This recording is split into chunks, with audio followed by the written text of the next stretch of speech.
ಮಧುಮೇಹಿಗಳು ಆಹಾರವನ್ನ ತುಂಬಾನೇ ಕೇರ್ಫುಲ್ ಆಗಿ ಸೇವಿಸಬೇಕು. ತಮ್ಮ ದೇಹದಲ್ಲಿರುವ ಸಕ್ಕರೆ ಅಂಶವನ್ನ ನಿಯಂತ್ರಣದಲ್ಲಿಡಲು ಕೆಲ ಆಹಾರಗಳನ್ನ ಸೇವಿಸಬೇಕು. ಅವು ಯಾವುದು ಗೊತ್ತಾ? 1. ಮೆಂತ್ಯಕಾಳು. ಮೆಂತ್ಯೆಯಲ್ಲಿ ನಾರಿನಾಂಶ ಹೆಚ್ಚಿರೋದ್ರಿಂದ ಕಾರ್ಬೋಹೈಡ್ರೇಟ್ ಹೀರಿಕೊಳ್ಳುವಿಕೆಯನ್ನ ನಿಧಾನಗೊಳಿಸುತ್ತೆ. ಜೊತೆಗೆ ಇನ್ಸುಲಿನ್ ಪ್ರತಿಕ್ರಿಯೆಯನ್ನ ಕೂಡ ಸುಧಾರಿಸುತ್ತದೆ. 1 ರಿಂದ 5 ಚಮಚ ಮೆಂತ್ಯವನ್ನ ಖಾಲಿ ಹೊಟ್ಟೆಯಲ್ಲಿ ಸೇವಿಸಿ. ರಾತ್ರಿ ಇಡೀ ನೆನೆಸಿ ಕೂಡ ಸೇವಿಸಬಹುದು. 2. ದಾಲ್ಚಿನ್ನಿ. ದಾಲ್ಚಿನ್ನಿಯಲ್ಲಿ ವಿಟಮಿನ್ ಎ, ವಿಟಮಿನ್ ಕೆ ಮತ್ತು ವಿಟಮಿನ್ ಸಿ ಅಂಶ ಹೇರಳವಾಗಿದೆ. ಇದನ್ನ ತಿನ್ನೋದ್ರಿಂದ ಮಧುಮೇಹ ಕಡಿಮೆ ಆಗುವುದರ ಜೊತೆಗೆ ಹೃದಯದ ಆರೋಗ್ಯ ಕೂಡ ವೃದ್ಧಿಯಾಗುತ್ತೆ. ಇದನ್ನ ಬಿಸಿ ನೀರಿನೊಂದಿಗೆ ಹಾಗೂ ಹರ್ಬಲ್ ಟೀ ಜೊತೆಗೆ ಸೇವಿಸಬಹುದು. 3. ನೇರಳೆ ಹಣ್ಣು. ನೇರಳೆ ಹಣ್ಣಿನಲ್ಲಿ ವಿಟಮಿನ್ ಎ, ವಿಟಮಿನ್ ಕೆ ಮತ್ತು ವಿಟಮಿನ್ ಸಿ ಅಂಶ ಇದೆ.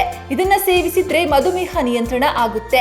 ನೇರಳೆ ಹಣ್ಣನ್ನ ವಾರಕ್ಕೆ 2 ಬಾರಿ 100 ರಿಂದ 150 ಗ್ರಾಂ ಸೇವಿಸಬಹುದು.